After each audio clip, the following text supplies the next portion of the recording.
The morning her father signed her name like a debt and handed her to 3 strangers at the edge of the Rocky Mountains. Eleanor Hartwell made herself one promise: she would not cry. She kept it. What she could not have known standing in the frozen mud of a frontier town with everything she owned pressed against her side was that the man who received her that morning would become the only person in her life who ever truly saw her. Not what her father said she was. Not what Boston decided she was worth. What she actually was. This is that story. The morning Reginald Hartwell signed his daughter's name on a legal document and handed her to 3 strangers. The temperature in Ridgecrest, Colorado territory had not risen above 12 degrees since before dawn. Eleanor Hartwell stood in the frozen mud outside the territorial magistrate's office and did not cry. She had promised herself that much at least. Whatever happened inside that building, whatever words her father spoke, whatever ink dried on whatever paper, she would not give him the satisfaction of her tears. She had spent 23 years in the careful architecture of his disappointment, and she had decided somewhere between Boston and the Rocky Mountains that she was finished building things for him. The wind came down off the peaks in long, low waves. It moved through her navy traveling dress like the dress was made of nothing, like she was made of nothing, like all of Boston and all of her father's careful plans for her amounted to nothing more than a woman standing in the cold at the edge of the known world. She kept her chin up. That was the thing about Eleanor Hartwell that most people missed, because most people were looking at her the way her father had trained them to look, cataloguing her failures before they had even introduced themselves. They missed the chin.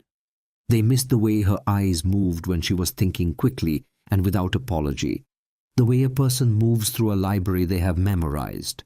They missed the hands, which were small and precise, and had once in the kitchen of their Boston townhouse set a broken bird's wing so cleanly that the bird flew south 3 weeks later without a trace of a limp. They missed all of that because Reginald Hartwell had spent years teaching people what to see when they looked at his daughter, and what he taught them was absence. The absence of a husband, the absence of a proper figure, the absence of the obedience he considered a daughter's natural currency. What they never saw was what she carried. In the worn leather satchel pressed against her side beneath 2 changes of clothes, and a small tin of dried lavender her mother had packed the year before she died, was a book, not a novel, not a devotional, a journal hand-stitched and water-damaged at one corner, filled from cover to cover in her mother's careful script. Charlotte Hartwell had spent the last decade of her life recording everything she knew about healing, plants and their seasons, roots and their preparations, fevers and the way they moved through the body like weather with their own logic and their own timetable. She had learned from her grandmother, who had learned from hers, and the knowledge was old and particular, and worth more than anything else Eleanor owned. She touched the strap of the satchel now standing in the frozen mud, and thought about her mother. She thought about what Charlotte Hartwell would have said standing in this same cold, looking at the same mountains that rose so high above the town. They seemed less like geography and more like a judgment. She thought her mother would have said something practical, something about the altitude affecting the boiling point of water or the particular properties of high desert plants in winter. Charlotte Hartwell had been the most practical woman Eleanor had ever known, which was perhaps why her father had found her so difficult and why Eleanor had loved her so completely. The magistrate's door opened. Her father stepped out first, as he always did, moving through the world as though it had been arranged specifically for his passage. Reginald Hartwell at 61 was still a handsome man, in the way that certain kinds of cold weather are handsome, impressive at a distance, and deeply unpleasant to stand in. He had the bearing of a man who had once been genuinely powerful and had not yet accepted that the ground had shifted beneath him. The ground had shifted substantially. Eleanor knew this because she had spent the last 3 years watching it happen, watching the shipping contracts fall away, watching the creditors grow quieter and then louder, watching her father's dining room empty of the sort of men who fill dining rooms when there is money in the house and empty them just as efficiently when there is not. She had watched all of it, and she had said nothing because in the Hartwell household, Eleanor's observations had never been the currency her father wanted from her. 3 men followed him out of the magistrate's office. Eleanor had known they were coming. She had seen them arrive that morning from the window of the boarding house where her father had kept her waiting for 4 hours while he finalized what he called the arrangement. She had watched them ride in from the north, 3 figures on horseback against the pale winter sky, and she had thought with the particular clarity that comes when the worst thing you have been dreading finally arrives. So this is what it looks like. They were large men. That was the first thing, unavoidable and immediate. Large in the way that certain landscapes are large in a way that made the space around them seem to reorganize itself to accommodate their presence. The oldest one moved like a man who had learned long ago that the world generally got out of his way, not through arrogance exactly, but through a kind of settled certainty that whatever needed doing, he was the one who would do it. His hair was dark chestnut, longer than fashion required, pushed back from a face that had been arranged by weather and years into something severe and not unhandsome. His eyes, even at this distance, were the color of aged whiskey, and they were already on Eleanor before she had finished processing him. He did not look away. The second one had come out of the building already scowling, which Eleanor suspected was his natural resting condition.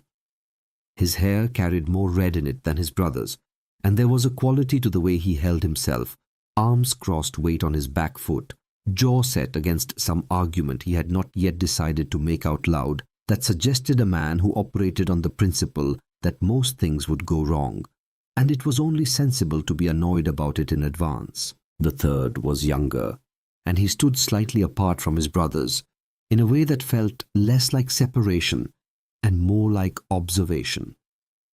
He was watching Eleanor with a quality of attention that was neither hostile nor invasive. It was the way a person watches something they are genuinely trying to understand. He had his older brother's bone structure and his middle brother's coloring split somewhere down the middle, and he held himself with the careful quiet of someone who has learned that the world contains more information than most people bother to collect. Eleanor looked at all 3 of them. She thought these are men who built things with their hands and kept their word and had no patience for ornament of any kind. She thought, they are not what my father described. She thought then again, nothing ever is. Her father stopped beside her and did not look at her. "This is my daughter," he said, addressing the oldest man the way he might address a business meeting. "Eleanor, 23, as we discussed." The oldest man looked at Eleanor for a moment that felt longer than it was. Then he looked at her father. "Cormac Calloway," he said. His voice was low and even, the kind of voice that did not need volume to carry. "These are my brothers, Thaddeus and Emmett." The middle one. Thaddeus did not offer anything resembling a greeting. The youngest Emmett inclined his head slightly, and then angled his body in Eleanor's direction by perhaps 10 degrees, a small unconscious adjustment she did not yet know the significance of. Her father was already producing documents. Eleanor stood very still and listened to him explain the arrangement to the magistrate, who had followed them outside with the particular expression of a man who has seen too much frontier commerce to be surprised by any of it. The debt was real. The land dispute was real. Elias Calloway, the father of these 3 men, had died the previous winter in a logging accident, and the debt he had left behind was the kind that transferred to sons, the kind that Reginald Hartwell had been holding for 4 years, like a card he was waiting for the right moment to play.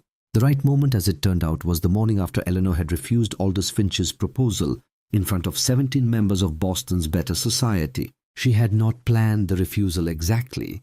She had planned to be polite and non-committal and to find some graceful way to delay the inevitable, because that was what she had always done. The careful management of her father's expectations and her own impossible position between them. But then she had sat across from Aldous Finch at dinner and watched him speak about his late wife with the same tone he used to discuss his portfolio, and something in Eleanor that had been bending for years had simply stopped bending. "No," she had said clearly and without elaboration, and the table had gone very quiet. That was 4 months ago. Here was the consequence.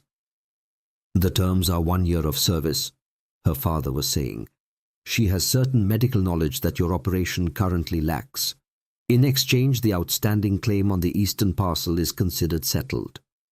1 year of service. Eleanor looked at the eastern mountains. They were extraordinary. She had not expected that. She had not expected to find anything here except the punishment her father intended. And here were these mountains rising out of the plain, like something from a book she had once loved. All red rock and white snow, and distances that made Boston feel like a room someone had forgotten to air out. She touched the satchel strap again. Miss Hartwell? It was Cormac Calloway. He had moved to stand perhaps 6 feet from her, while she had been looking at the mountains, and he was addressing her directly, now not her father. "The ride up will take most of the day," he said. "The last part is on foot. Your shoes won't hold." Eleanor looked down at her boots. They were good Boston leather, entirely unsuited to whatever he was describing. "I'll manage," she said. Something moved in his expression. Not skepticism exactly. Something more like assessment, the way a man looks at a structure he is trying to determine the load capacity of. "All right," he said, and turned back toward the horses. Her father shook the magistrate's hand. He shook Cormac Calloway's hand. He turned to Eleanor, and for one moment she thought he was going to say something that mattered, something that would give her some point of purchase on the years she had spent being exactly the wrong kind of daughter for exactly the wrong kind of father. He said, "See that you represent the family name appropriately." Then he walked to his horse. She gave him the full count of it, watching until the horse turned the corner at the far end of Ridgecrest's one main street, and the road was empty. And then she did the only thing that made sense. She turned toward the mountains instead. She picked up her satchel and walked toward the 3 Calloway brothers, without looking back at the space her father had vacated. Emmett, the youngest, was already waiting beside a horse he had saddled for her. He did not say anything. He just positioned himself slightly to her left and slightly behind, which she realized later was the way a person positions themselves when they expect someone might need steadying on unfamiliar ground. She did not need steadying, but she noticed the position and she filed it away. The ride out of Ridgecrest took them north and then west and then sharply upward along a trail that became less trail and more intention as the altitude climbed.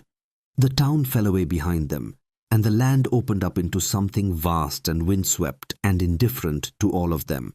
And Eleanor felt for the first time since the stagecoach had pulled out of Denver something she could not immediately identify. It took her most of an hour to recognize it as space. The simple and unfamiliar sensation of not being watched and measured and found insufficient. The mountains did not care about her mother's bloodline or the number of eligible men she had failed to retain. The sky was enormous, and the cold was honest, and the trail required only that she stay on the horse, which she managed. Thaddeus rode ahead, and she watched his back, the rigid set of his shoulders, the way he scanned the ridgeline with a regularity that suggested habit rather than current concern. He had not looked at her once since they left Ridgecrest. Cormac rode behind, and she was aware of him, the way you are aware of weather as a presence that shapes the conditions around it without announcing itself. Emmett rode beside her, angled slightly in her direction, and occasionally without comment pointed at things. A hawk circling the eastern cliff face. A stand of narrow-leafed trees near the creek bed that she recognized from her mother's journal as having properties useful for inflammation.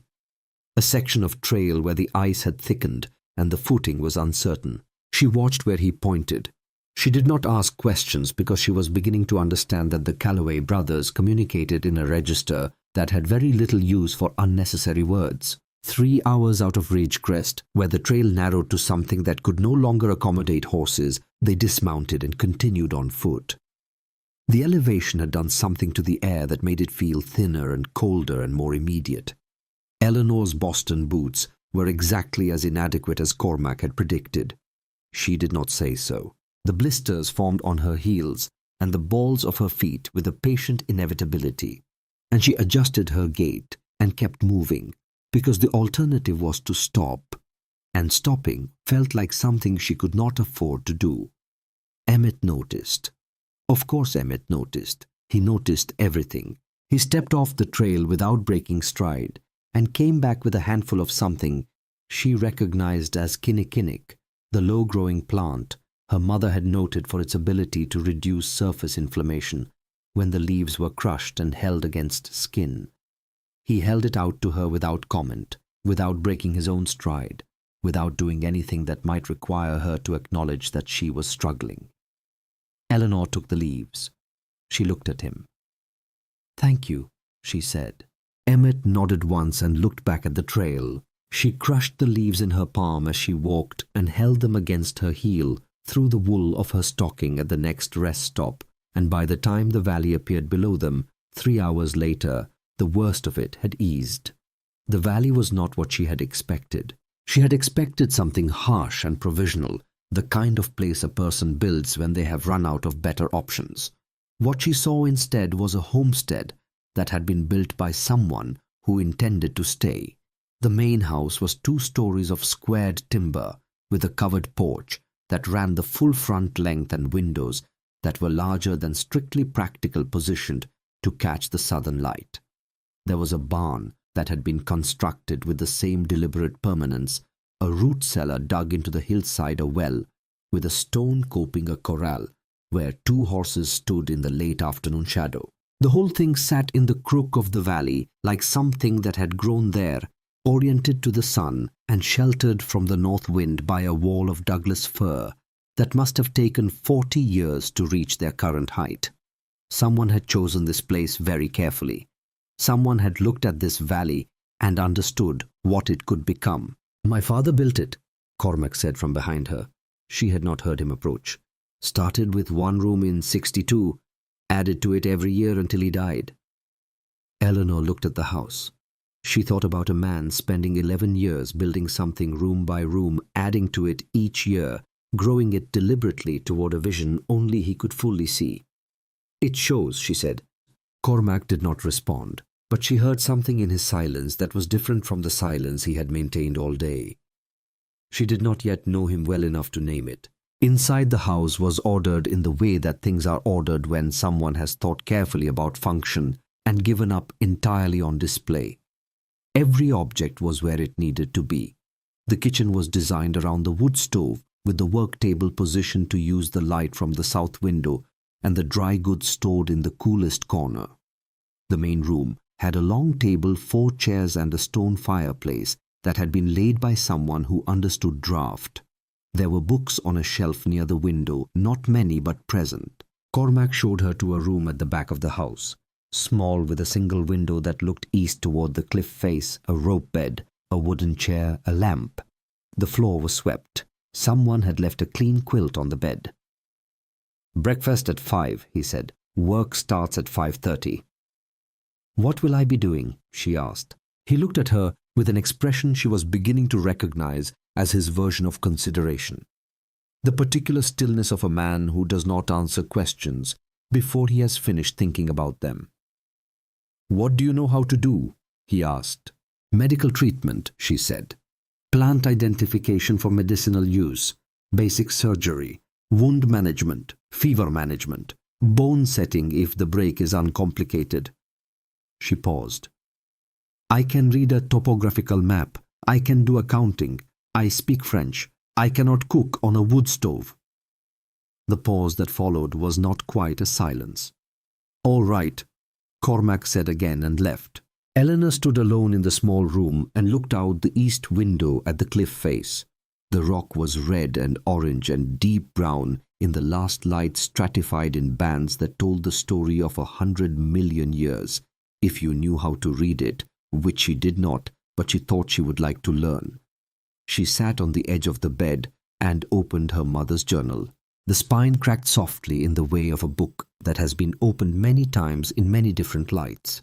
Charlotte Hartwell's handwriting was small and slanted left, economical, with paper generous with detail. Eleanor had read it so many times that she could have recited most of it from memory, but there was something about reading it in a new place, in the thin air of a valley she had not known existed this morning, that made the words land differently. She found the entry she always found when she needed it. Her mother had written it on a Wednesday in October, 8 months before she died, in the particular ink she used when she was thinking about something important. The unfamiliar land is never the enemy, Eleanor. It is only the unknown, and the unknown is the beginning of every good thing. It is the people who have already decided what you are who will fight you hardest. The land only asks what you can do. Eleanor read it twice. Then she closed the journal, set it on the chair beside the lamp, and lay down on the rope bed in her traveling clothes. She did not sleep for a long time. She lay in the dark and listened to the sounds of the house settling around her, the particular language of timber and wind that was entirely unlike the sounds of Boston, and she thought about what she knew and what she did not know, and what might be possible in the space between them. Outside, somewhere in the main room, she heard footsteps move toward the front door and stop, and she had the distinct sense of someone standing very still, for a reason she could not determine.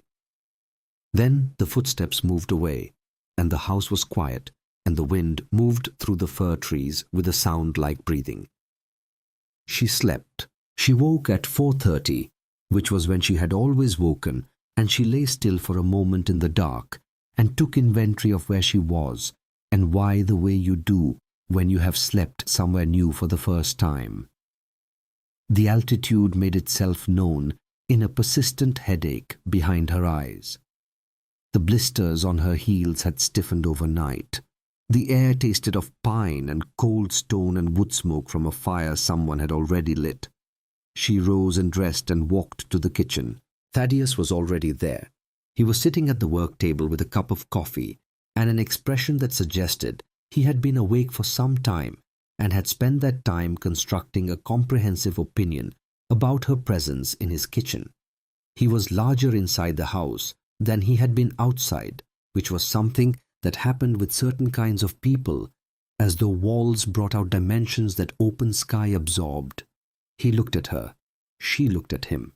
"Coffee's on the stove," he said, not as an offer, but as a statement of geography. "Thank you," she said, and poured a cup. She looked at the wood stove.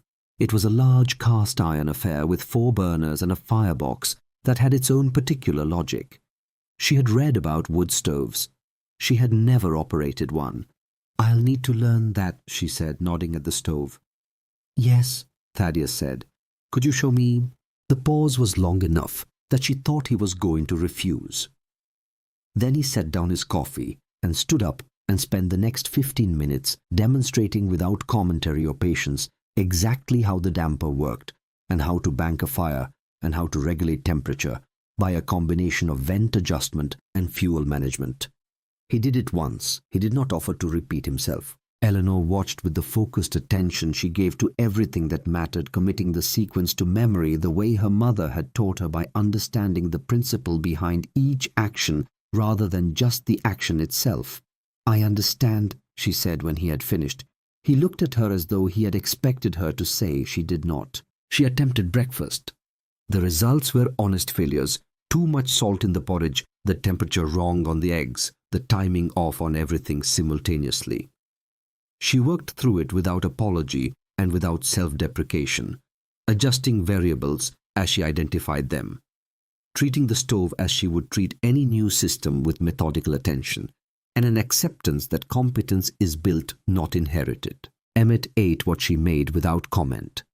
He ate it as though it were fine, which it was not, but there was something in the simple act of eating without complaint that she recognized as a kind of courtesy. Cormac did not appear for breakfast. She learned later that he had been in the barn since 3 in the morning with a horse that had developed a troubling lameness in the right rear leg. She learned this because she discovered the horse herself. She had gone to the barn in the middle of the morning to understand the layout of the property, which she needed in order to plan the medicinal garden. She was already sketching in her mind, and she had found the grey gelding standing in the rear stall, with his weight shifted off the right rear, in the particular way that meant not soreness, but something deeper, a systemic inflammation in the joint that the horse was managing by offloading pressure. She recognized it because her mother's journal contained 2 full pages on equine joint inflammation written in the margins around a more formal entry on human rheumatism, with cross-references to the similar biological mechanisms involved. She stood outside the stall and looked at the horse and thought.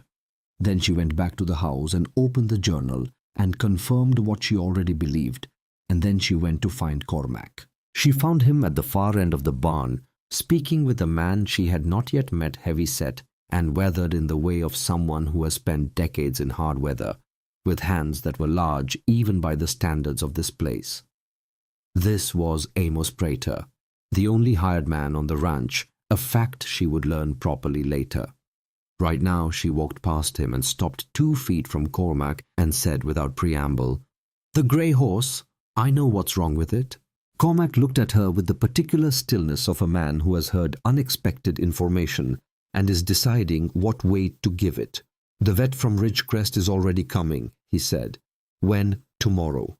"All right," she said, "but I want you to know what I think it is before he gets here." She explained what she had observed and what the journal said, and what the treatment protocol was, specifically a poultice preparation of certain anti-inflammatory plant materials that could be applied to the joint twice daily, combined with a restricted movement period of 10 days. Cormac listened to all of it without interrupting. "The vet will advise us," he said when she had finished. "Of course," Eleanor said.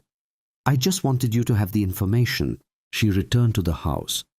That evening she prepared the poultice materials anyway, grinding them with the small mortar she had found in the kitchen, mixing them with the warm water and clay binder. Her mother's journal specified packing the finished preparation into a cloth that she set aside on the kitchen shelf.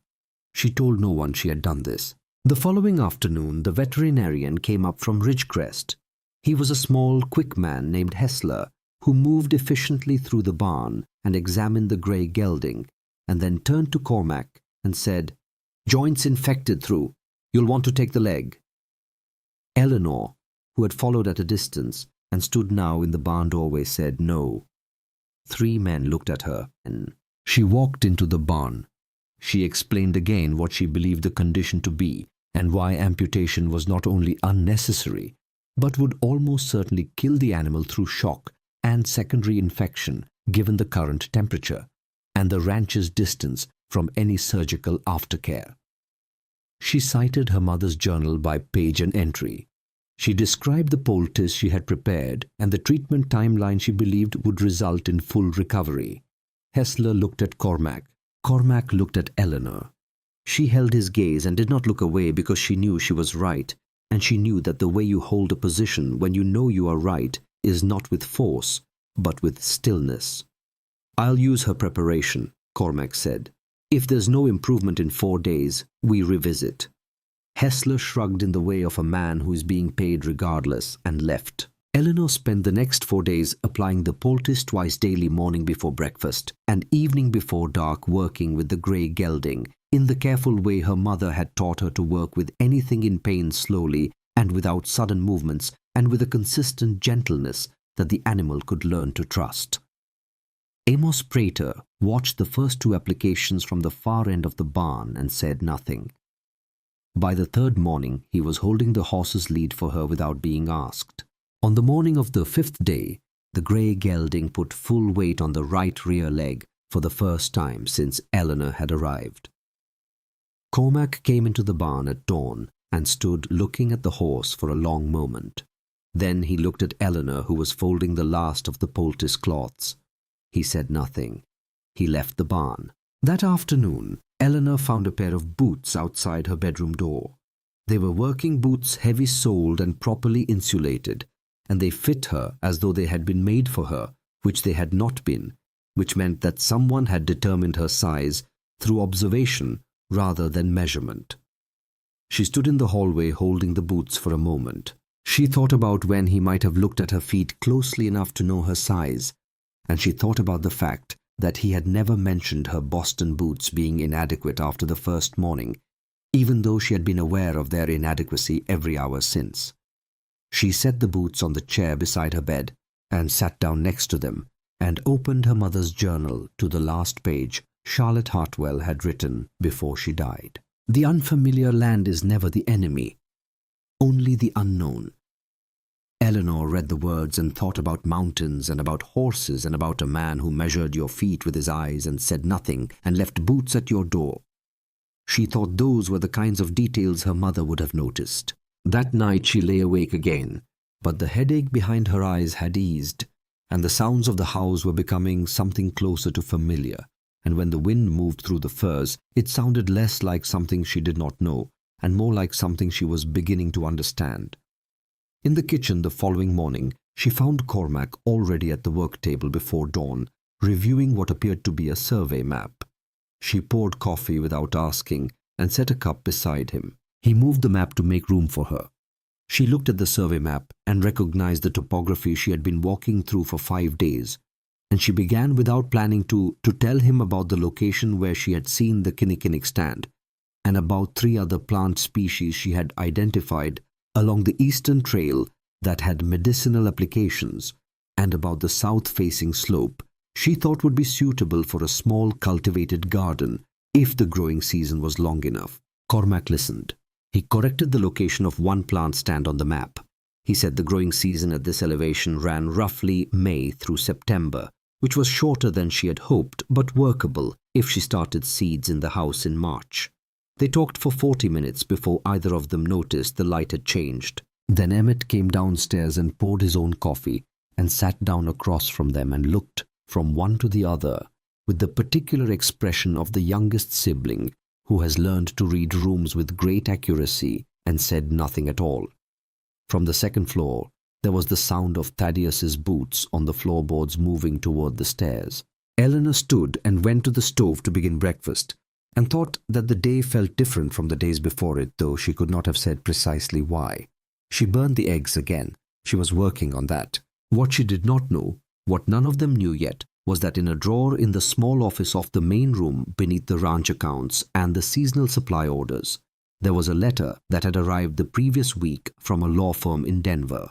The letter was addressed to Cormac Calloway, and it bore the name of a firm that represented among other clients the Pacific Continental Railroad Company, and it contained information about Eleanor Hartwell that her father had not shared with her, information about why the arrangement had been made in precisely the way it had been made about the eastern parcel of land, and what a railroad survey had found beneath it, and what Reginald Hartwell intended to do with that information. The letter had been read once by lamplight by a man who had then sat alone for a long time in the dark before replacing it in the drawer. It would not stay in the drawer forever. The truth of it would find its way out, as the truth of things generally does, through the small cracks that form in silence when silence is used to carry more weight than it was built for. But not yet. For now there was snow beginning to fall outside the kitchen window, and the smell of coffee and burned eggs, and the particular stillness of a house where 4 people were beginning, without any of them having agreed to it, to learn the weight and shape of each other's silences. For now Eleanor Hartwell stood at a wood stove in the Rocky Mountains and adjusted the damper by the amount she had calculated was correct, and watched the temperature rise toward what she needed, and understood that she was getting better at this. She was getting better at all of it. The mountains stood outside and said nothing. She was beginning to understand that this was not indifference. It was patience. There was a difference, and learning it was perhaps the first real thing this place had taught her. The second month was harder than the first, and the first had not been easy. Eleanor had expected difficulty.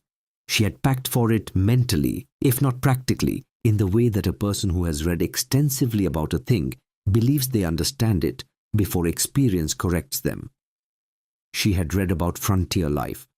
She had read about altitude and isolation and the particular demands of a working ranch at 8,000 feet.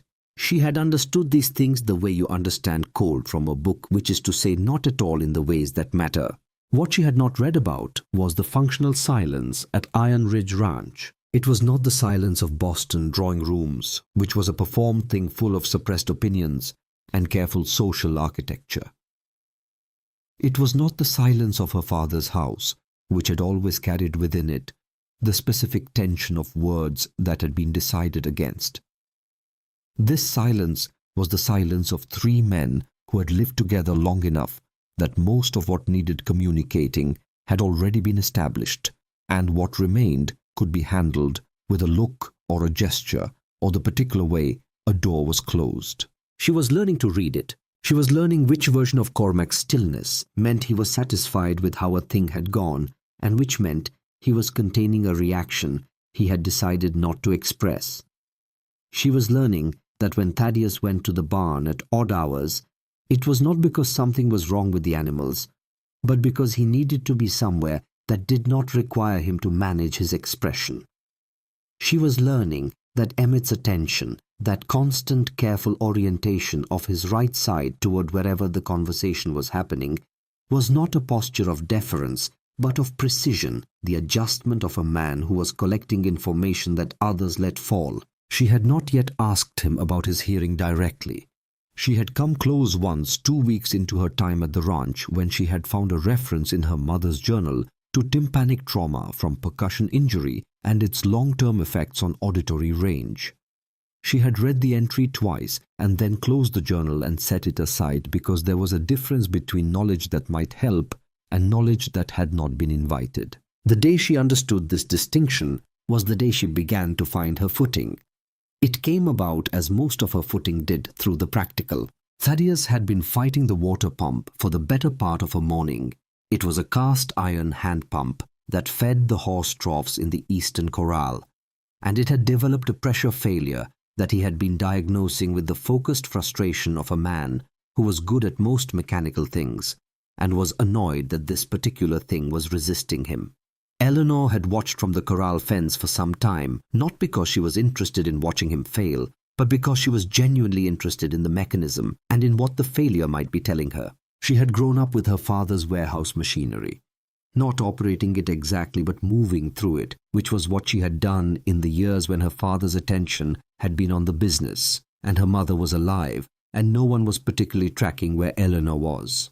She had spent long afternoons in the machine rooms learning the language of moving parts, how pressure found its path, how systems communicated their problems through sound and vibration, and the particular way they failed. She looked at the pump for a while longer and then she said, "The valve assembly is inverted."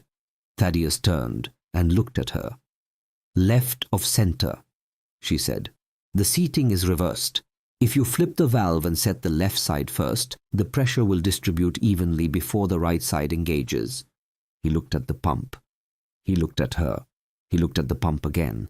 Then he made the adjustment she had described. The pump cycled. Water moved through the pipe with the clean, unobstructed sound of a system working as intended. Thaddeus straightened up and stood with his hands at his sides. "Where did you learn that?" he said. It was not quite a question. "My father had a warehouse," she said.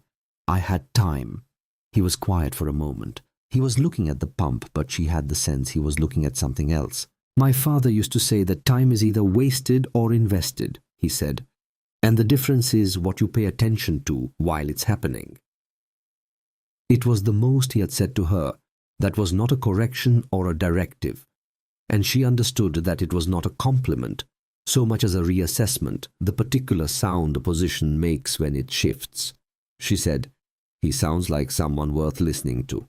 Thaddeus said nothing, but that evening when she came downstairs before supper, there was a book on the kitchen table. It was not new. Its spine had been read soft and its pages had the particular smell of a book that has been opened in many different weathers. It was a homesteader's guide to mechanical systems, water and wind, and the practical engineering of working land. There was no note. There did not need to be. Eleanor set it beside her place at the table and did not mention it at dinner, and Thaddeus did not mention it either. And Emmett, who noticed everything, said absolutely nothing, which was the most eloquent thing any of them managed that evening. Emmett's books were her discovery of the third week. She found them on a Sunday afternoon when she had gone to the barn to check on the grey gelding, whose recovery was now complete and whose morning movements had a quality of satisfaction to them that she found privately delightful. The barn had a tack room at the back, and the tack room had a narrow door she had not previously opened, and behind the narrow door was a space she would not have described as a room, exactly more like a deliberate pocket of the building, with a low shelf along one wall, and a single north-facing window set high enough that the light fell directly onto whatever was placed below it. The shelf held books, not the practical volumes she had found in the house, These were history and geography and natural philosophy, a volume on the geology of the Rocky Mountain Formation that had been read so many times, the binding had separated and been repaired with linen thread. There was a collection of essays she recognized as Emerson, heavily annotated in a hand that was neither the careful precision of someone trained to write, nor the comfortable illegibility of someone who had never tried but something in between a hand that was teaching itself. She stood in the doorway and looked at the books, and then at the annotations, and then she heard footsteps on the barn floor behind her, and turned to find Emmett standing 6 feet away with an expression she had not seen on him before, which was the expression of someone who has been found out in something they did not know they were hiding. She looked at him. She looked back at the shelf. She said, "Do you have Thoreau? I lost my copy somewhere between Chicago and Denver." The silence that followed lasted perhaps 4 seconds. Then Emmett said, "Second shelf, behind the Humboldt."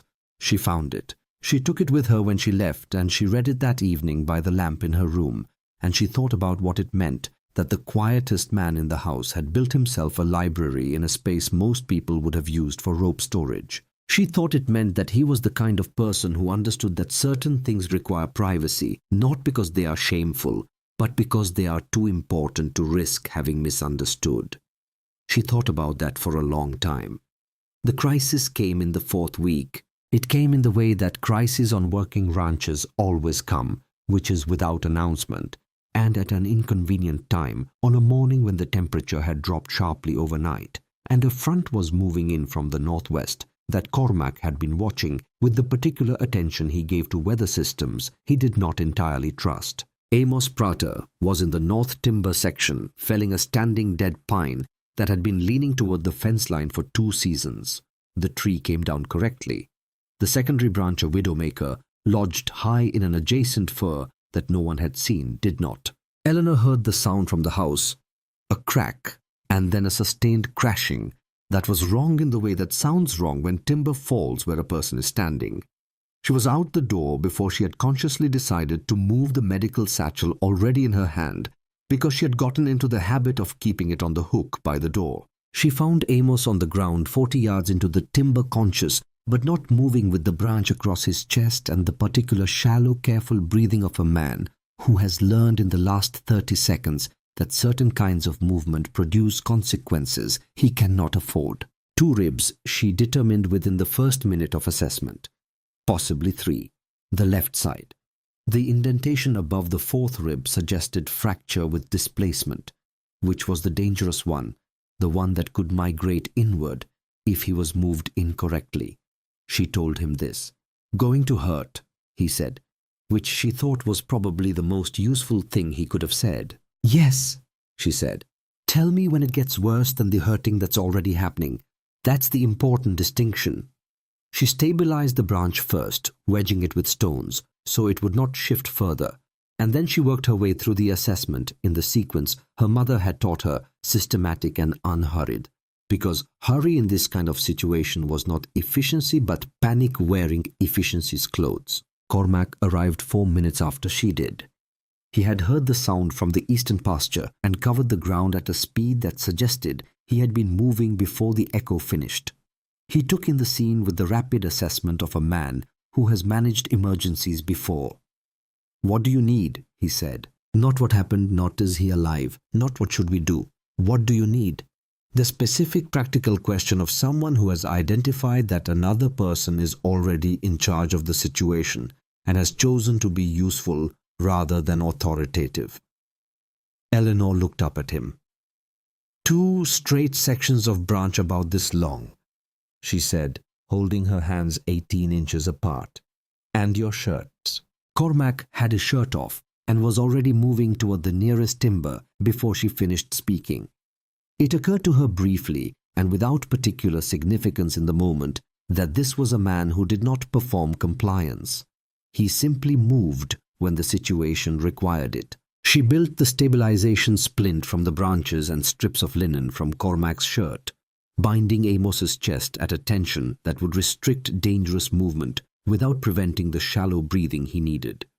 She applied the anti-inflammatory preparation from her satchel to the exterior bruising. She administered the willow bark tincture for pain management. She directed Cormac and Thaddeus, who had appeared at some point during the process, in how to move Amos to a litter she had constructed from 2 poles and a saddle blanket, in the way her mother's journal had described for transporting fracture patients across difficult terrain. They carried him down to the house.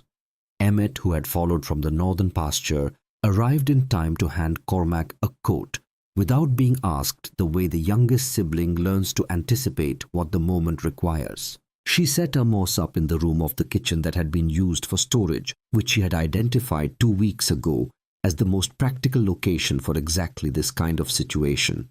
And she sat with him through the first night, in the careful way that the first night requires, checking his breathing every 30 minutes, adjusting his position when the shallow inhalation became more labored than it should.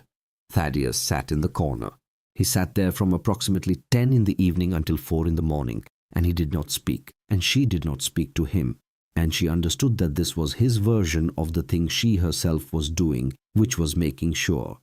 They were both making sure in their different ways, and the room held the weight of that shared intention without complaint. At 2 in the morning, Amos opened his eyes and looked at her and said, "You're going to be all right here." Eleanor looked at him. "I'm not the one with the broken ribs," she said. "No," he said, "but I mean it."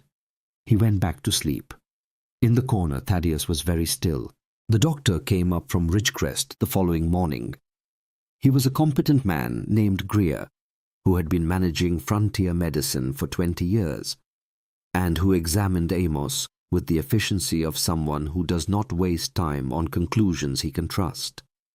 He looked at the stabilization work. He looked at the tincture preparations on the shelf. He looked at Eleanor. "Who did this?" he said. "I did," she said. He nodded slowly in the way of a man updating an assessment. "Fracture management is correct. Splinting tension is correct. You've probably saved him 2 weeks of recovery time by catching the displacement before it set." He paused. "Where did you train?" "I didn't," she said. "My mother trained after a fashion. She taught me." He looked at her for another moment. "What else do you know?" She told him, and he listened, and when she was finished, he reached into his bag and produced a slim volume on surgical antisepsis based on Lister's recent findings, and set it on the shelf beside her mother's journal. "That's from my personal library," he said. "Return it when you've finished." He rode back down the mountain. Eleanor stood in the doorway of the sick room and looked at the book, and then at Amos, who was sleeping with the even, deliberate rhythm of a body making its repairs, and then out the window at the mountain range that showed no interest whatsoever in any of this. She went to find Cormac. She found him at the work table in the office, which was where he went when something required thinking rather than doing.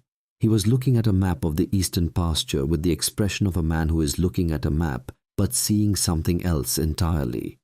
She said, "Amos is stable. Greer thinks 4 weeks before he can work again." Cormac nodded. She said, "I need to know what's in that drawer." He looked up at her. She had not planned to say it precisely that way. She had been planning to approach it more carefully to lead through the questions she had been accumulating for 2 weeks, about the eastern parcel and the survey marks she had seen on the boundary map during their early morning conversation, and about a comment Amos had made during the first night, while the fever made him less careful than usual, something about railroad men and land claims, and how Elias Calloway had seen it coming 3 years before he died. But Cormac was watching her with the particular stillness of a man who has already arrived at a conclusion and is waiting to hear if she has reached the same one, and she was tired, and Amos was in the next room with broken ribs, and she had spent the night sitting with the weight of what she suspected pressing against the inside of her chest like a fracture that had not yet set. "The drawer," she said again. "The letter." Cormac was very still. "How did you know about the letter?" he said. "I didn't," she said, "until just now." The silence lasted long enough that she heard the wind change direction outside and heard the fir trees register it before he spoke again. "Sit down," he said. She sat. He opened the drawer. He placed the letter on the table between them, and she picked it up, and she read it again, And then she set it down with the careful deliberation of someone managing a physical response they have decided not to perform. The Pacific Continental Railroad Company had surveyed the eastern parcel of Iron Ridge Ranch 18 months ago. They had found what surveys in the territory had been finding with increasing frequency along the intended rail corridor, a combination of grade and geology and access that made a specific section of land extremely valuable to the project. Not just valuable, necessary. Reginald Hartwell had been informed of this by a company representative in Boston 7 months before he had arranged for Eleanor to come to Iron Ridge Ranch. The letter from the Denver law firm explained with the careful language of people who are doing something they want to be able to deny doing that. The arrangement Reginald had proposed Eleanor's year of service in exchange for the settlement of the debt had been structured in a specific legal way, a way that if Reginald chose to challenge it, would create enough ambiguity about the status of the eastern parcel to tie up any land sale or transfer in territorial court for years, blocking the railroad's acquisition, creating leverage, allowing him to negotiate from a position he had not otherwise possessed. Eleanor was the leverage. She had been sent here not as a punishment, and not, as it turned out, even primarily as a debt settlement. She had been sent here as a legal instrument. Her presence at Iron Ridge Ranch created the ambiguity. Her removal would resolve it in whichever direction her father chose. She sat with this information for some time. Cormac sat across from her and did not look away. "You knew when I arrived," she said. "The letter came 2 days before you did, and you decided not to tell me." "Yes." "Why?" He considered this with the seriousness he gave to questions that deserved it. "Because I didn't know what you knew, and because if you knew and were part of it, telling you would have given you information you could use against us. And because if you didn't know and weren't part of it." He paused. It seemed like something a person should be told carefully, when the time was right. "When would the time have been right?" she said. He did not answer immediately. "I don't know," he said. "I kept waiting for a moment that felt less wrong than the others." Eleanor looked at the letter on the table. She thought about her father in his Boston office 7 months ago, receiving a railroad representative and understanding with the particular intelligence he reserved for financial opportunity that the daughter he had failed to place was also the asset he had been overlooking. She thought about what it meant to be useful to someone in the way that a legal instrument is useful, not for anything you are or anything you can do, but for the specific condition of your existence in a specific place.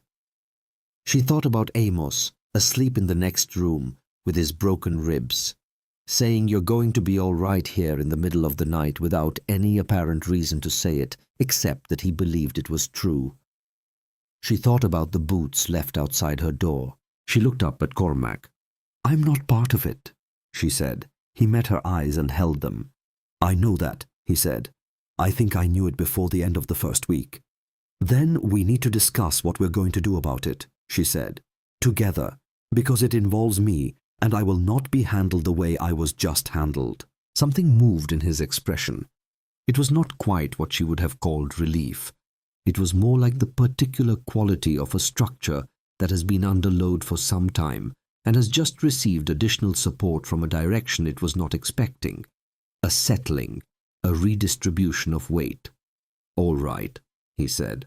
It was the 3rd time he had said those words to her, and each time they had meant something slightly different, and this time they meant "I accept the terms of this." She picked up the letter and read it once more carefully, committing the specific legal language to memory. Then she said, "Tell me everything you know about the eastern parcel. The survey marks the exact boundaries, the filing dates on your father's original claim." Cormac unrolled the survey map. They worked until midnight. 2 days later, a man arrived at Iron Ridge Ranch on a grey thoroughbred that was too fine for mountain terrain. He was well dressed in the way that signals profession rather than taste, and he carried a leather case that contained documents, and he introduced himself as Harrison Dowd, representing certain clients whose interests had led them to Colorado territory. Cormac met him at the gate. Eleanor stood on the porch. Dowd looked at her with the particular recognition of a man who has been briefed and is confirming that the briefing was accurate. Then he looked at Cormac and began to explain in careful and pleasant language the offer his clients were prepared to make regarding the eastern parcel of Iron Ridge Ranch. The offer was reasonable by any standard that did not account for what the land would be worth once the railroad confirmed its route. It was also, Eleanor noted, structured in a way that would require the land transfer to be completed before the survey results became public record, which they would in approximately 4 months. She had found this timeline in the letter. She had memorized it. Cormac refused the offer without visible deliberation. Dowd shifted his approach. He looked at Eleanor with the expression of a man deploying a prepared argument. "Miss Hartwell," he said, "I understand you've been away from home for some time. I'm in contact with your father, and he would very much like to see you return to Boston. He's prepared to dissolve the current arrangement entirely, and he's secured a very favorable situation for you. A gentleman in Boston with significant holdings who has expressed genuine interest." Eleanor came down the 2 porch steps. She stopped at a distance that was close enough to be deliberate and far enough to be considered. "Mr. Dowd," she said, "please tell my father that I am where I choose to be. Please tell him that his secured situations and favorable arrangements are no longer something I'm available for. And please tell him that if he would like to communicate with me directly, he's welcome to write a letter. To me, not to the men whose property he is currently attempting to leverage me against." Dowd looked at her for a moment. "Your father will be disappointed," he said. "He has had practice," she said. Dowd rode back down the mountain. Cormac said nothing. But when she turned to go back into the house, she heard him follow her up the porch steps, and when she held the door open, he walked through it, and she thought that was the most companionable thing they had yet managed. Winter deepened. The snows came in earnest in the 3rd month, the kind that did not melt between storms, but accumulated layer on layer, building a weight over the valley that required constant management. The ranch contracted inward. The distances between buildings became significant. The work of keeping things alive, animals and pipes and fires, and the daily machinery of the household required a constant attention that left little room for anything that was not immediate and practical. And yet there were evenings.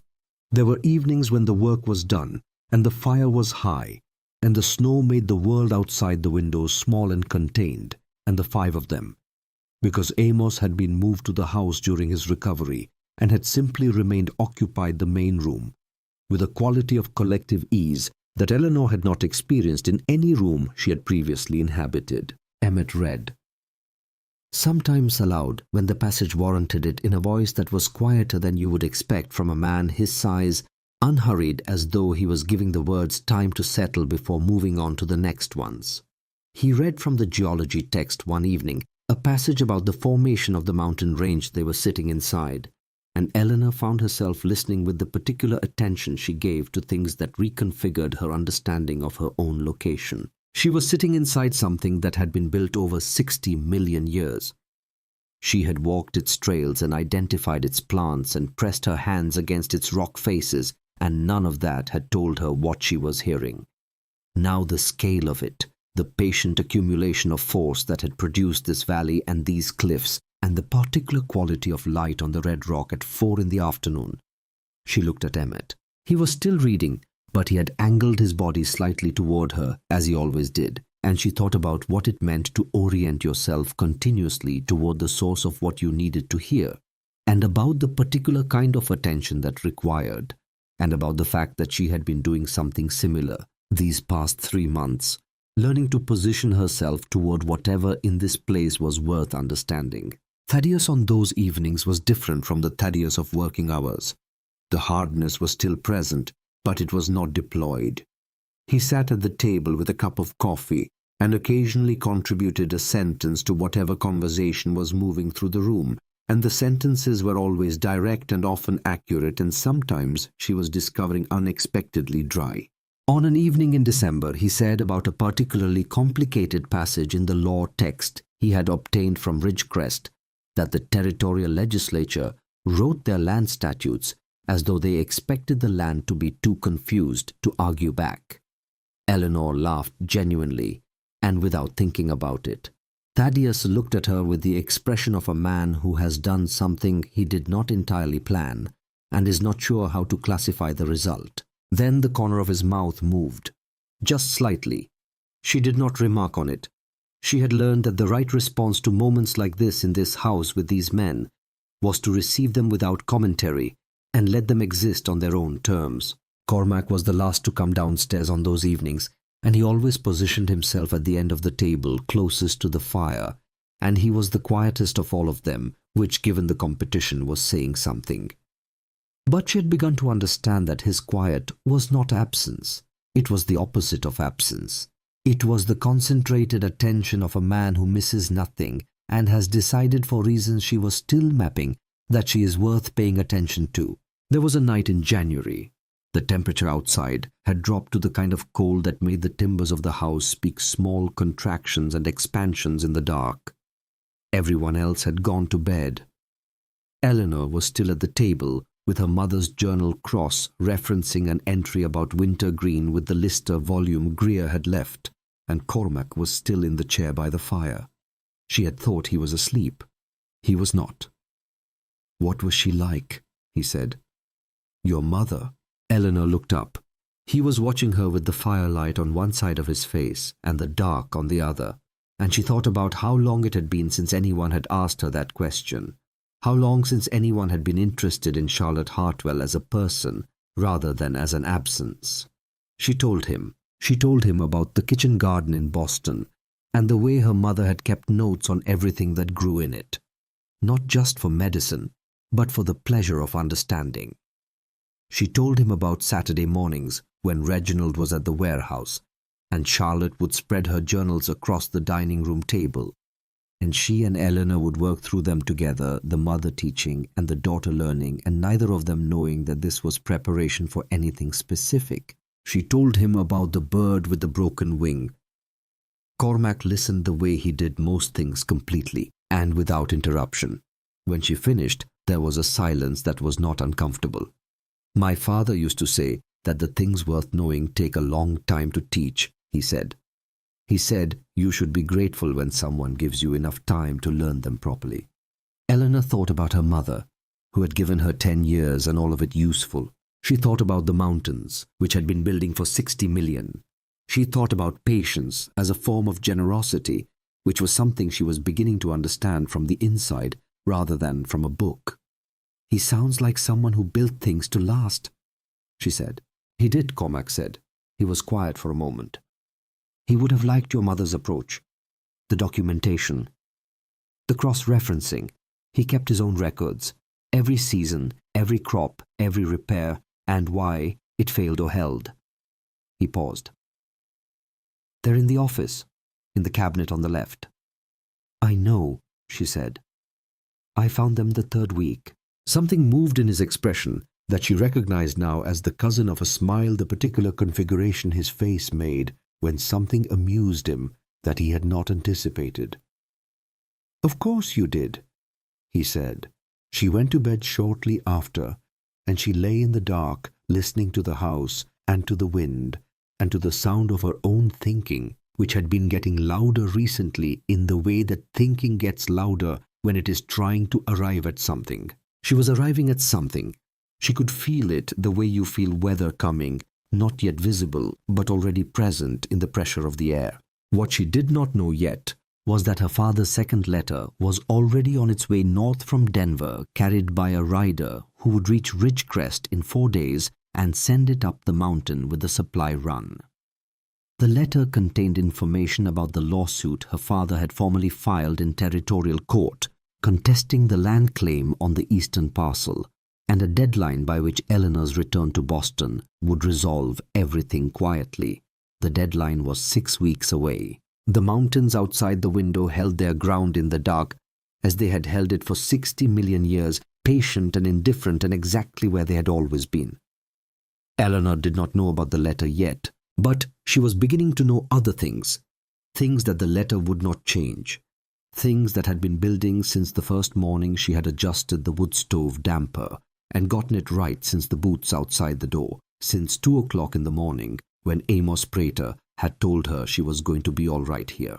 She was beginning to know that the unfamiliar land becomes familiar the same way everything becomes familiar through attention and time, and the willingness to keep showing up, and that she had been showing up, and that something in this valley was answering.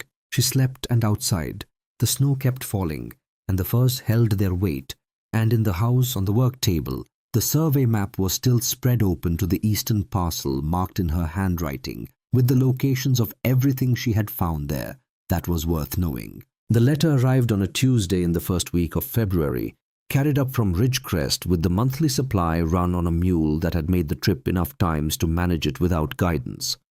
Cormac brought it inside without opening it.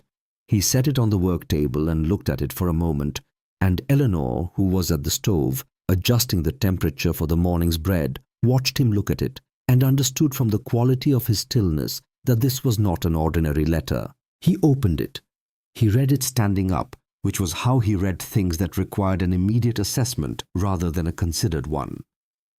Then he set it down and looked at the wall above the window for a period of time that told her he was deciding something. She crossed the kitchen and picked up the letter. She read it twice carefully, with the same systematic attention she gave to her mother's journal entries, extracting the specific from the general and noting what each sentence was actually saying beneath what it appeared to be saying. Reginald Hartwell had filed a formal suit in territorial court, contesting the Callaway claim on the eastern parcel of Iron Ridge Ranch. The suit was based on a disputed interpretation of the 1869 debt agreement, and it had been filed in a jurisdiction where the Pacific Continental Railroad Company had, over the past 3 years, cultivated relationships sufficient to influence the pace and direction of legal proceedings. The filing was real. The legal exposure was real. The timeline was 6 weeks, after which certain procedural advantages would expire and the case would become significantly more difficult and expensive to defend. And at the bottom of the letter, in her father's own hand, rather than the attorney's careful script, a single line: Eleanor's return to Boston before the 1st of March resolves this entirely. She set the letter down. She had been prepared for this in the way that you prepare for weather. You have been watching approach for weeks, not comfortably, but with your eyes open and your preparations made. The shape of it was not a surprise. The specific legal mechanism was more sophisticated than she had expected from a man whose primary skill had always been commercial leverage rather than legal strategy, which meant he had help, which meant the railroad's involvement was more direct than the letter made it appear. She thought about this carefully. Then she went to find Thaddeus. She found him in the office, which surprised her, because the office was generally Cormac's territory. He was at the desk with a stack of papers that she recognized as territorial land records, the kind available through the county surveyor's office in Ridgecrest, and he was reading them with the focused concentration of a man working through something that requires more from him than he is comfortable admitting. She stood in the doorway. He looked up. "How long have you been studying the law?" she said. The pause was brief. "Since the first letter came." She came into the office and looked at the papers on the desk. She looked at the notes he had made in the margins, precise and organized in a way that did not match the Thaddeus of the barn and the corral, the man of physical certainty, and contained frustration. These notes were the work of a different intelligence, methodical and referential, and building toward a conclusion through accumulated evidence rather than instinct. She had suspected this about him. She had suspected it since the book on the kitchen table, and the dry comment about the territorial legislature, and the particular way he read the labels on her medicinal preparations, not as a man checking what something was, but as a man checking whether the label was accurate. She sat down across from him and said, "Tell me what you found." He looked at her for a moment, with the expression she now recognized as his version of reassessment, the ongoing revision of an initial position he had held too long out of habit. Then he turned the papers toward her. He had found it 3 weeks ago through a chain of cross-references that had required him to write to the county surveyor's office twice and to a land records archivist in Denver once. The homestead filing made by Elias Calloway in 1865, 4 years before the debt agreement with Reginald Hartwell, had registered the eastern parcel under the specific provisions of the Homestead Act of 1862, in a way that created a prior claim of record that the 1869 debt agreement could not legally supersede. The debt agreement had never granted Reginald Hartwell any actionable claim on that land. He had known this, or should have known it when he filed the suit. Eleanor read through the documentation twice. She looked at the filing dates. She looked at the specific language of the 1865 registration. She looked at the 1869 debt agreement and found in its third paragraph the clause that Reginald's attorney had constructed the entire suit around, and she saw immediately that the clause was ambiguous in a way that was not accidental and that required the 1865 filing to be either unknown or ignored in order to function as intended. She looked up at Thaddeus. "You need to get this to Aldous Birch in Ridgecrest," she said, "before the preliminary hearing." "The preliminary hearing is in 3 weeks," he said. "I know." She paused. "You should go yourself. Birch needs to understand the sequence of the filings, not just the documents. The sequence is what makes it clear." Thaddeus looked at the papers. He looked at her. He said, "I was going to have Cormac present it." "Cormac should be here," she said. "You found this. You understand it in the way that comes from having built the argument yourself. That's what Birch needs." The silence lasted long enough that she heard the fire in the main room shift and resettle. "All right," Thaddeus said. She left him to his preparations and went to find Emmett. She found him where she often found him on winter afternoons in the narrow room behind the barn, reading by the north window. The geology text was open on his knee, and he was reading with the particular absorption of someone who has forgotten that the world outside the book continues to operate. She sat down on the low stool across from him and waited until he became aware of her presence, which took approximately 30 seconds. He looked up and angled toward her the small automatic adjustment of his right side, toward the source of what he needed to hear. She said, "I need to ask you something directly, and I need you to answer me directly." He closed the book. She said, "Your hearing, the left side, how much have you lost?"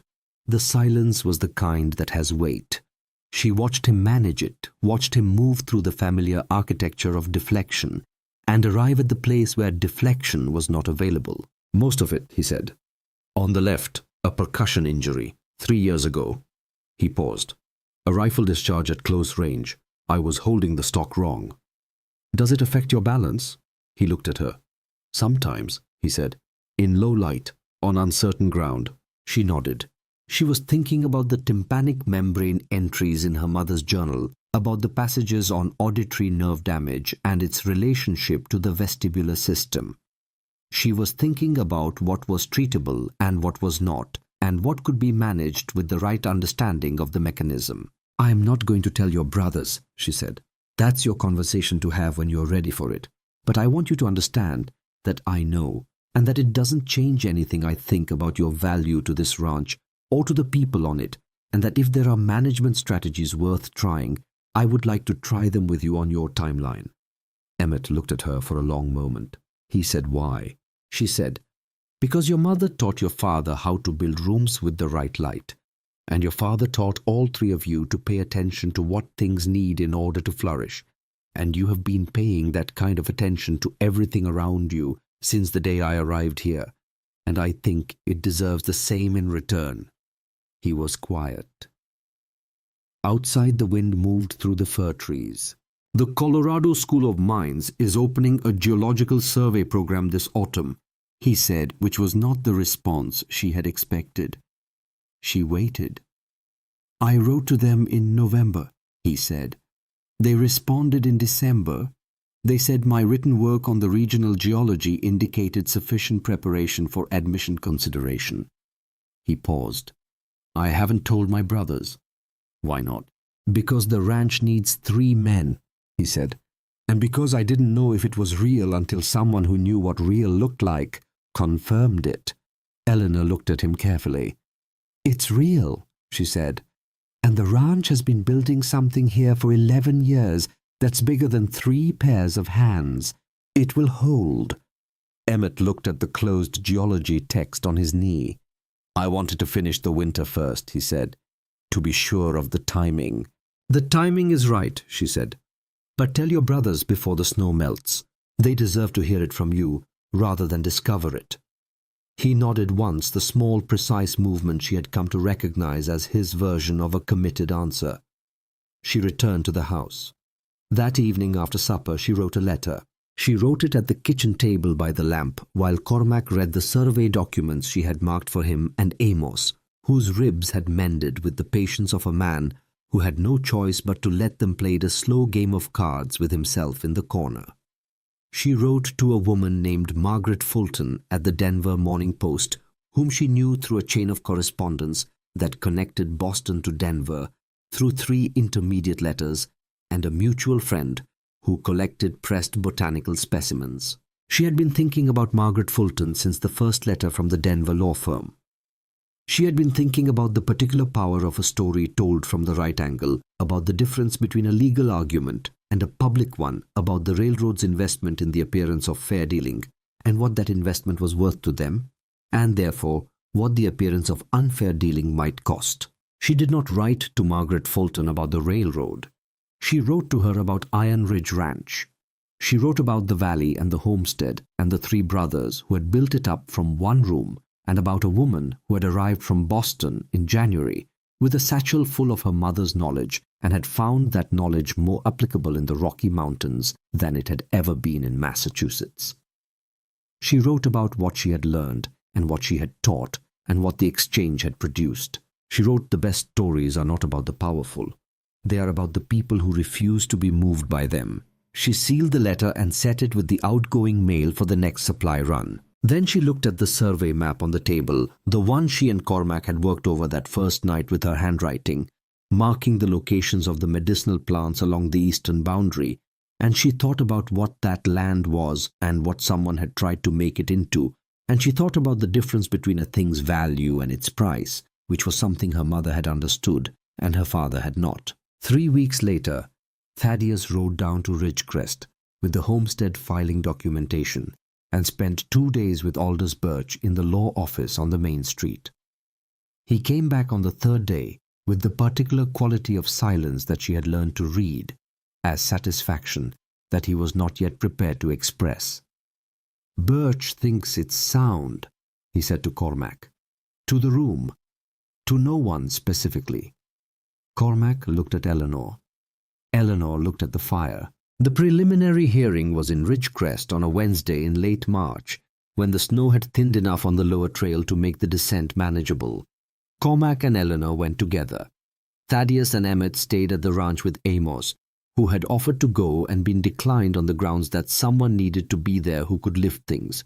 The ride down was 2 hours in the early morning cold, and they rode without talking for most of it, which was something she had come to find natural, the shared quiet of 2 people who had run out of need to fill the space between them with words. Halfway down, Cormac said, "Whatever happens today." He stopped. She waited.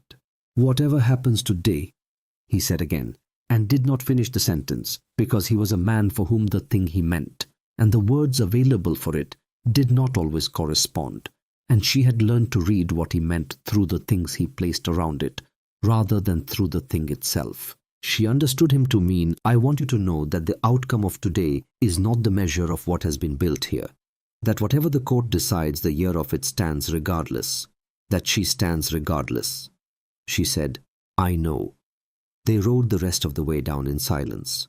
Harrison Dowd was at the courthouse with 2 associates and a document case that required its own table. Aldous Birch was there with Thaddeus's research organized into a sequence that told the story of the 1865 filing with the clarity of something that does not need embellishment because the facts themselves are sufficient. Reginald Hartwell was not there. He had sent attorneys.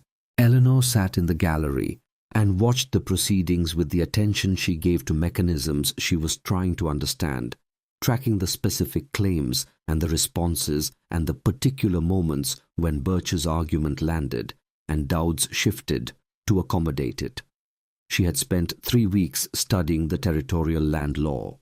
She knew what she was watching. The hearing lasted 4 hours. At the end of it, the presiding judge, a practical man named Hector Strand, who had been adjudicating territorial disputes for 12 years and had a well-documented impatience for legal complexity, deployed in service of simple greed, reviewed the 1865 homestead filing and the 1869 debt agreement and the sequence of their relationship, and said that he would require additional time to issue a formal ruling, but that on the basis of what had been presented, the prior claim of record appeared to be valid, and the contested interpretation of the 1869 agreement appeared to be without foundation.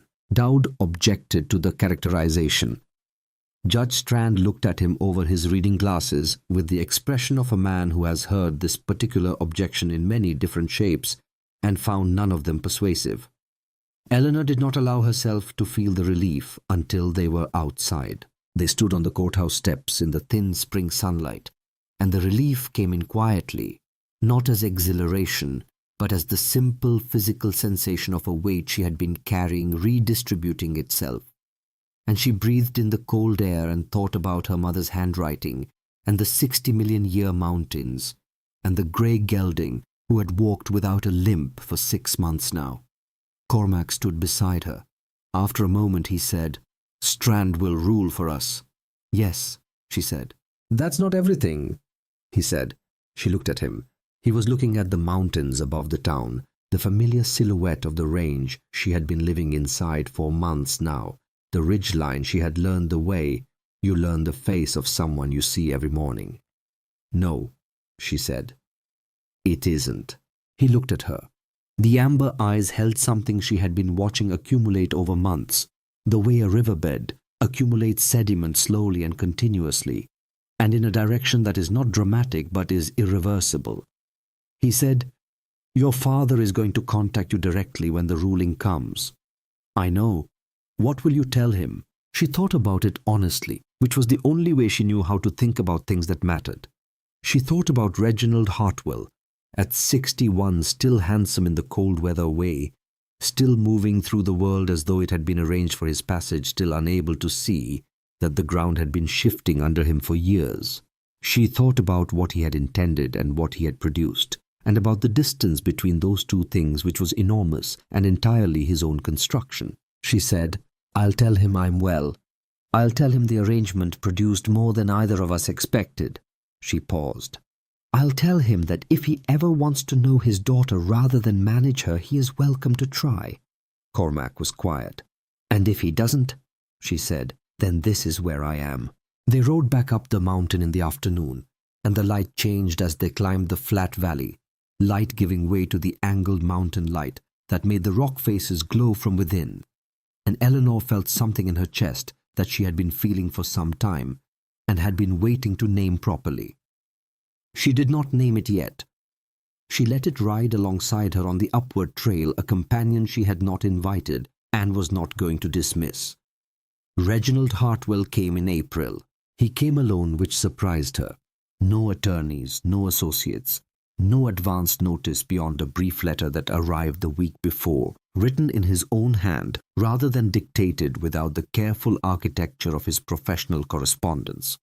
He came on a hired horse that was clearly not suited to mountain terrain, and he made the upper section of the trail on foot with visible effort, and he arrived at the Iron Ridge Ranch gate, looking like a man who has done something physically difficult for reasons he has not entirely explained to himself. Cormac was at the gate.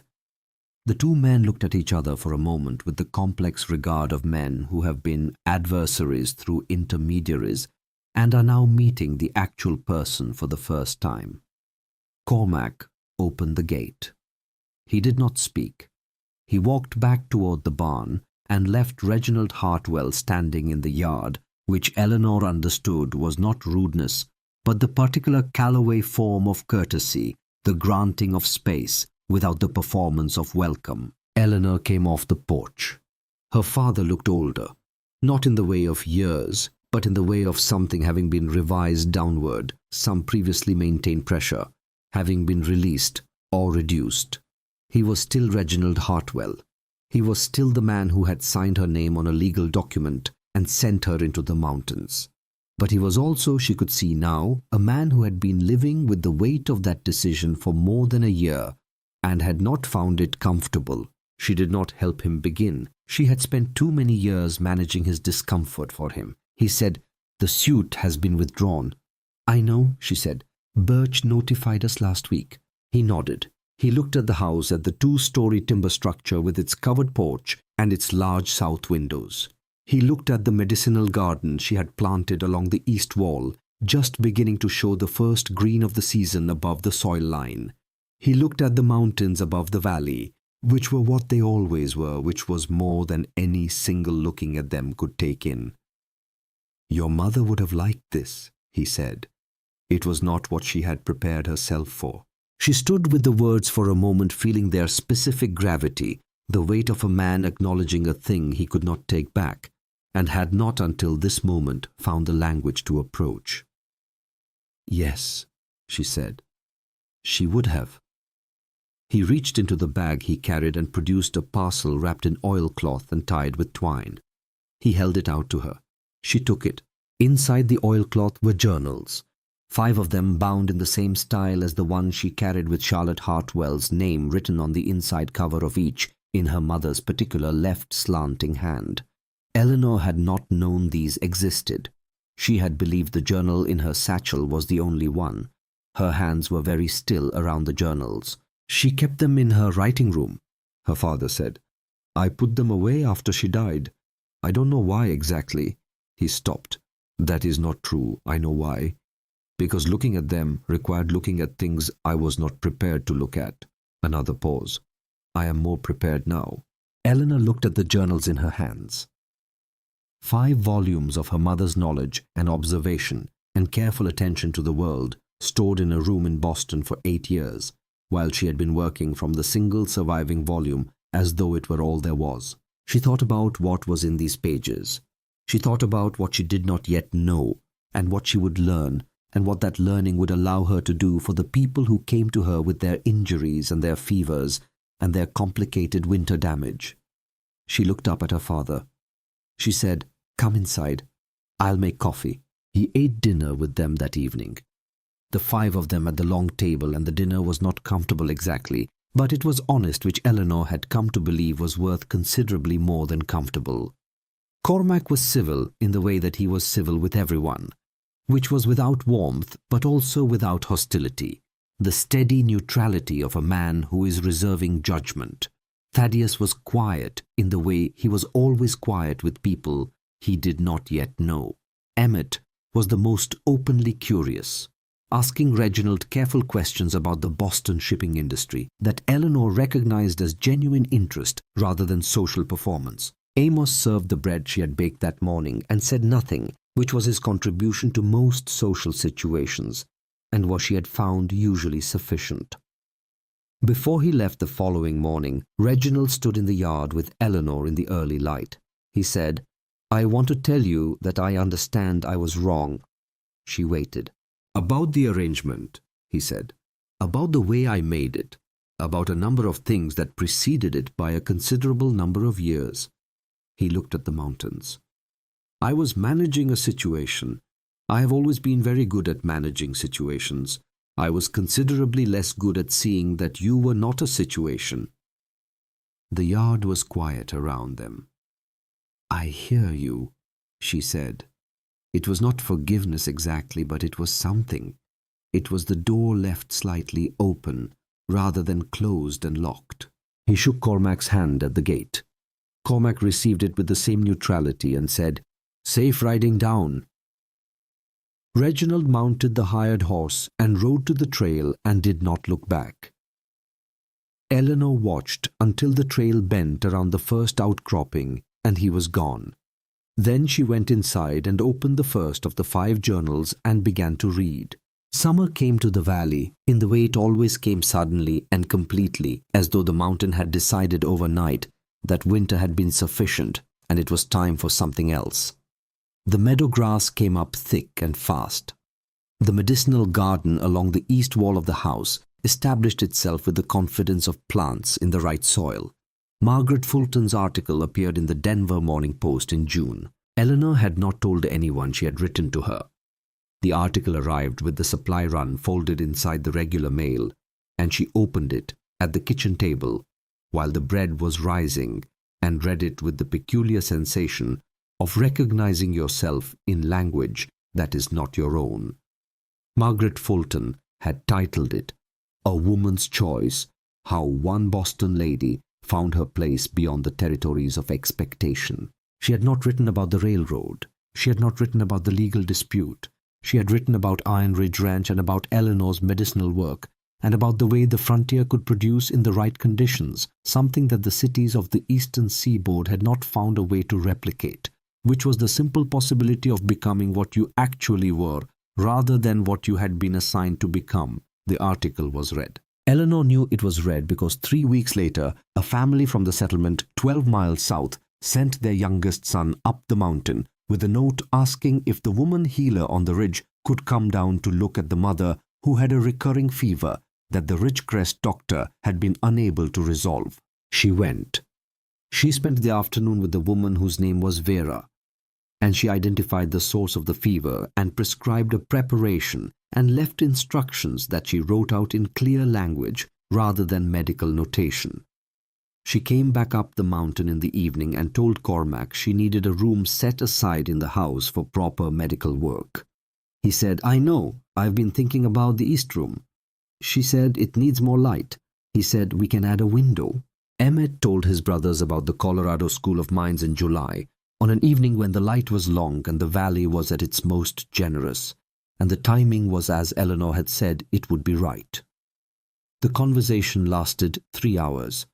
She did not hear most of it because she was in the east room reviewing the construction plans for the new window with Amos, but she heard enough through the open door to know that it was the kind of conversation that had been necessary for years and had required the right moment to become possible. Emmett left for Golden in the last week of August. He came back in November with notebooks full of field work and a quality about him that Eleanor recognized as the look of someone who has confirmed that their inner life and their outer life are moving in the same direction.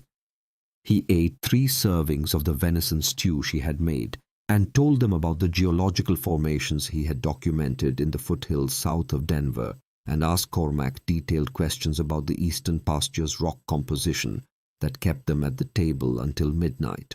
Thaddeus began riding to Ridgecrest in September twice a month to work with Aldous Birch on the remaining paperwork from the land case and then on other cases that Birch, who was aging and appreciated a precise legal mind, brought to him.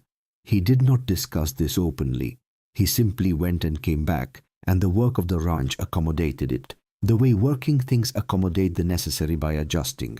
One evening in October, the first cold evening of the season, Cormac came to the east room where Eleanor was cataloguing the 5 journals, cross-referencing their contents with her own accumulated notes from the year, building a consolidated record of the medicinal knowledge Charlotte Hartwell had spent a lifetime gathering. He stood in the doorway for a moment, and she was aware of him in the peripheral way that she had been aware of him for months, the constant low register of her presence that had become part of the landscape of her daily life. She looked up. He came into the room and set something on the corner of her work table.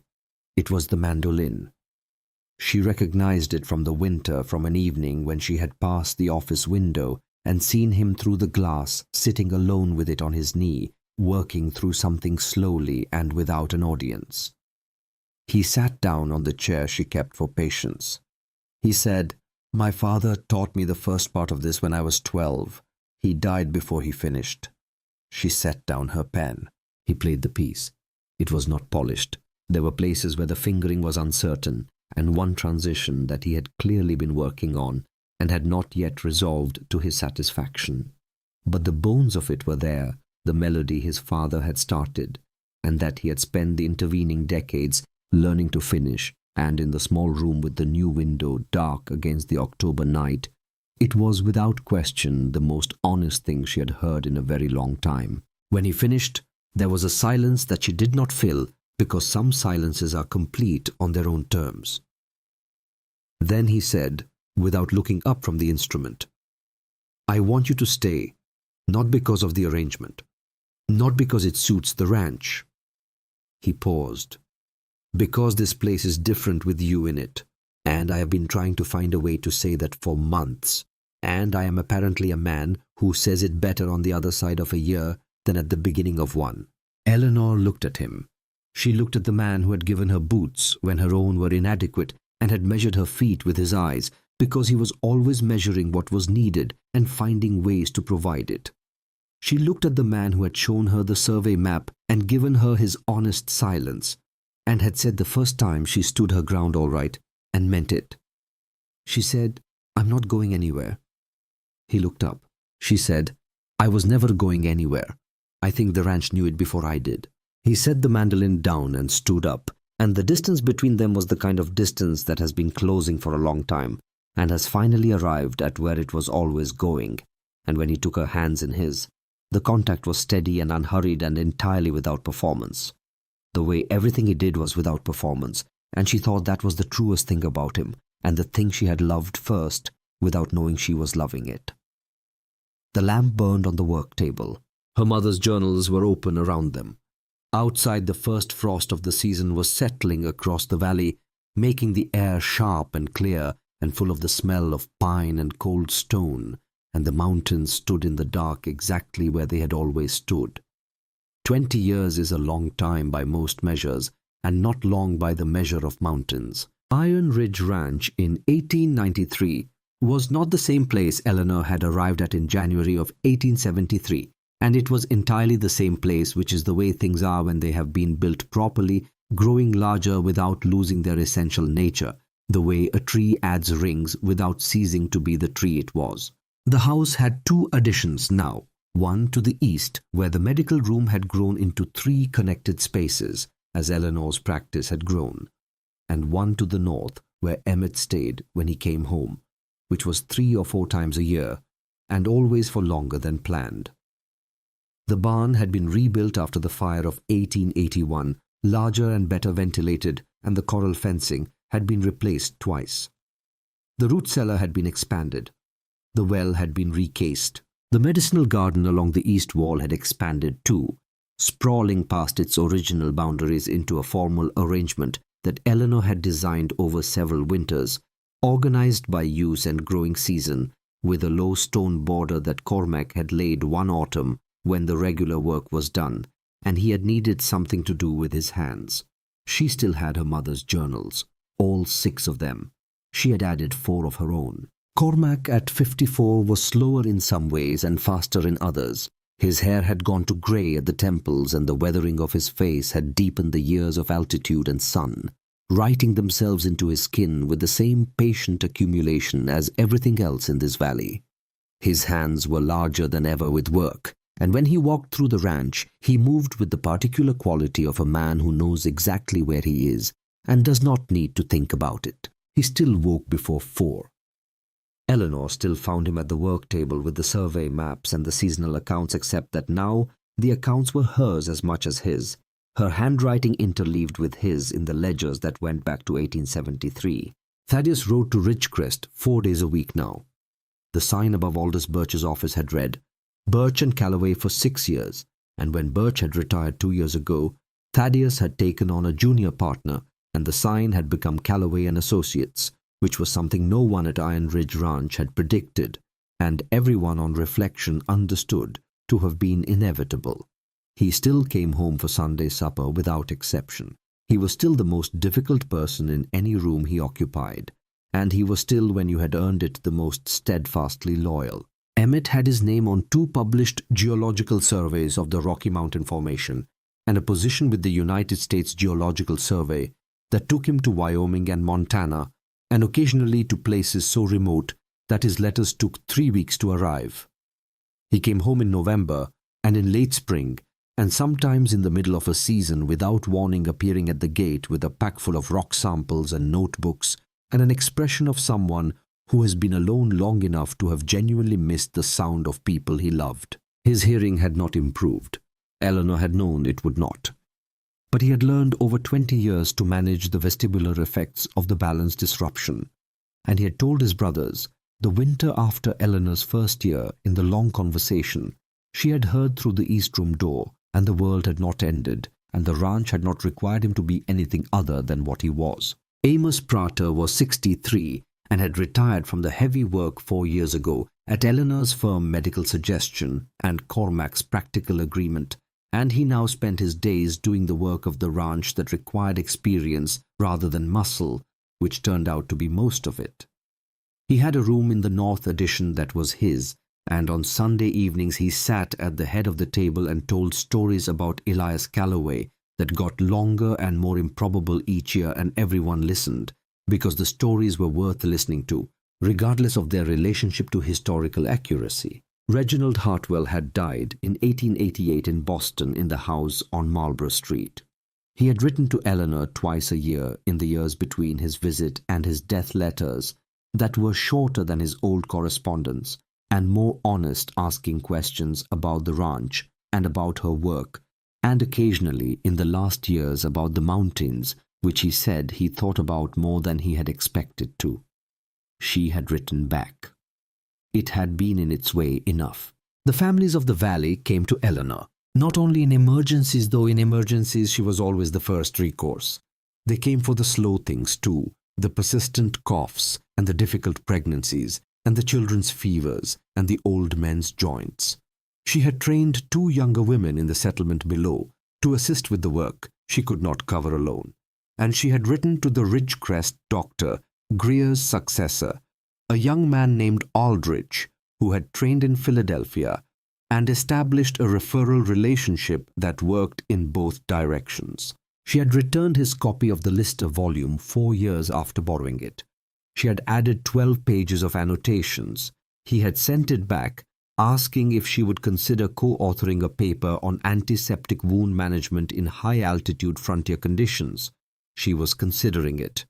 On a September afternoon, she stood at the east window of the medical room, watching the valley, in the particular light of late summer, the angle that made everything look as though it were remembering itself. She heard Cormac's footsteps behind her. He came and stood beside her at the window. He did not speak. He looked at what she was looking at, which was the valley and the mountains and the specific quality of the light on the red cliff face at this hour, which they had both been watching for 20 years, and which still produced in both of them the particular sensation of being exactly where you were supposed to be. After a while she said, "Do you remember the first morning when I came down to the kitchen before dawn and you were already up?" He said, "I remember." "I didn't know," she said. "Not specifically, but I think I knew something." He was quiet. "My mother wrote that patience was the beginning of every good thing," she said. "That what we do not yet know is not a wall, but a door." He said, "She was right." "She was usually right," Eleanor said. "I've been doing the accounting." She was quiet for a moment. She said, "Reginald Hartwell signed my name on a document and sent me into the mountains as a legal instrument. He intended it as a punishment for being the wrong kind of daughter." She looked at the valley. She said, "He gave me everything." Cormac took her hand. It was the same gesture. It had always been the same steady, unhurried contact, not a demonstration but a fact. The way 2 things that have been beside each other for 20 years exist together simply and without requiring witness. Outside, the fir trees held their positions on the ridge above the house, as they had held them every morning since Eleanor had first seen them from the window of the small east room, as they would hold them past everything she could see from here. The valley was full of light. The mountains said nothing, which had always been, she understood now, their most eloquent statement. She had learned to speak it fluently. She was still learning, which was, as her mother had written in the margins of the second journal, the most reliable sign that the important work was still happening. She held her husband's hand and watched the light move across the red rock face, and she thought about all of it. The Boston drawing rooms, and the frozen mud in Ridgecrest, and the boots outside her door, and the letter in the drawer, and the 5 journals wrapped in oilcloth, and the grey gelding walking without a limp, and Amos at 2 in the morning saying, "You're going to be all right here." She thought about her mother, who had known. She thought yes. She thought here. She thought this is what all of it was for. The light moved, the mountains held, the valley was exactly where it had always been, and so was she.